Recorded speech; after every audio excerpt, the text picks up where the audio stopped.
I hope आप लोग अच्छे होंगे। तो चलिए आप लोग को इस वीडियो में हम आप लोग को बताएंगे कि साधारण ब्याज, जब हम कोई वस्तु या हमें बैंक कोई चीज़ उधार देती है तो उसके हिस्से में हमें ज़्यादा पैसा लेती है। तो इसके माध्यम से हम जब पढ़े लिखे होते हैं फिर भी उसको नहीं निकाल पाते हैं, तो क्यों ना हम आपको समझाते हैं। देखिए आप हमारे वीडियो तक लास्ट तक बने रहिए।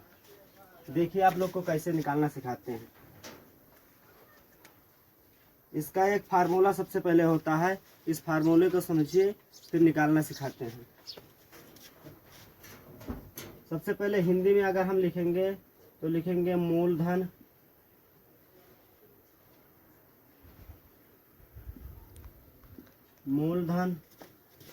गुणे दर गुणे समय बटे 100। अब इसको हम मानेंगे क्या, ये तो हिंदी में हो गया। अब इसको मानेंगे क्या, मूलधन को हम P मानेंगे। मूलधन P फॉर प्रिंसिपल।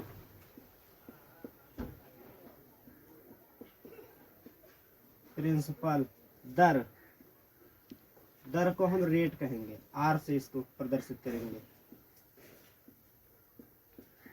रेट। समय हम T से प्रदर्शित करेंगे, T for time.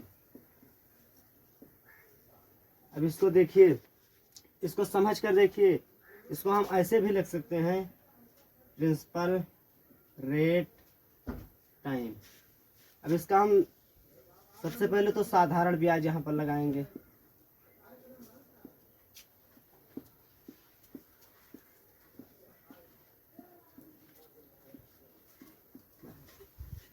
SI simple interest is equal to P मूलधन इंटू दर R इंटू टाइम T। अब बाई 100 बटा 100। अब ये प्रतिशत का चिन्ह हो गया। प्रतिशत का मतलब ये होता है कि 100, इसको तो आप लोग समझते ही होंगे। फिर देखिए अब इसको हम सवाल किस तरीके से लगाते हैं, किस बेस पर लगाते हैं, इसको हम समझाते हैं आप लोग को। देखिए तो देखिए साधारण ब्याज का कैसे निकालेंगे हम। ये सवाल फर्स्ट सवाल मैंने दिया है। तो साधारण ब्याज ऐसे निकाला जाता है, आप लोग को समझा रहे हैं। लास्ट तक बने रहिए, बस वीडियो के अंदर बहुत मजा आने वाला है। देखिए आप अपने आप से भी लगा लेंगे, एक सवाल समझाएंगे फिर दूसरा अपने आप से भी लगा लेंगे।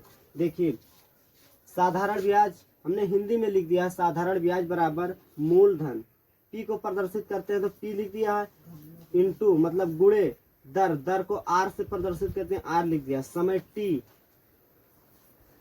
बटे 100 कर दिए हैं। अब इसको अगर अंग्रेजी में लिखना चाहे तो लिख सकते हैं। देखिए अंग्रेजी में कैसे लिखेंगे, SI बराबर P गुणे R गुणे T बाई 100। ये है साधारण ब्याज का मेन सूत्र। इसको आप लोग कहीं लिख के रखिएगा, ताकि साधारण ब्याज का मेन सूत्र यही होता है। इसको देखिए अब हम सवाल लगाएंगे। हमारा P क्या है, P SI बराबर P 4500। फिर क्या है, प्रतिशत क्या है, रेट 4 है। फिर क्या है, वर्ष मतलब समय कितना है 8 बटा क्या है 100। अब इसको जो जीरो कटेगा ध्यान में रखिए, जो अगर जीरो कट रहा है तो उसको काटेंगे, अगर नहीं कट रहा है तो फिर उसको 100 से डिवाइड करेंगे। देखिए ये जीरो से ये जीरो कट रहा है, फिर इस जीरो से फिर इस जीरो कट रहा है।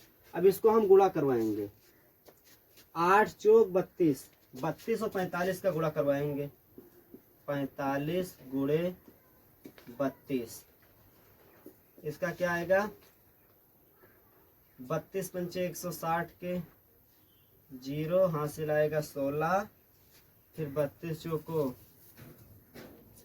128 और 16 144 1440 आ गया। अब इसको हम फिर जोड़ेंगे। यहाँ कितना था, हमने बैंक ने हमको कितना दिया था 4500 बैंक ने हमको दिया था। फिर इसमें जोड़ दीजिए 4500 0495। हमें बैंक को कितना वापस करना पड़ेगा, 5940 रुपये बैंक को वापस करना पड़ेगा। अगर आप लोग को समझ में आया है तो शेयर करिए और लाइक करिए।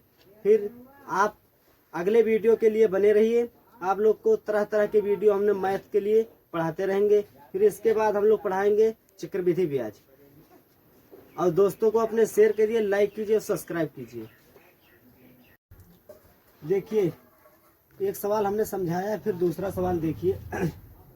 इसको समझ कर देखिए क्या होता है। एक साइकिल का मूल्य ₹5500 जिस पर 7% वार्षिक ब्याज की दर से 10 वर्ष का साधारण ब्याज ज्ञात करना है। तो साधारण ब्याज का सूत्र हमने लिखा रखने दिया है। और इसको देखिए, पहले तो हम पहले से हमको पता ही है P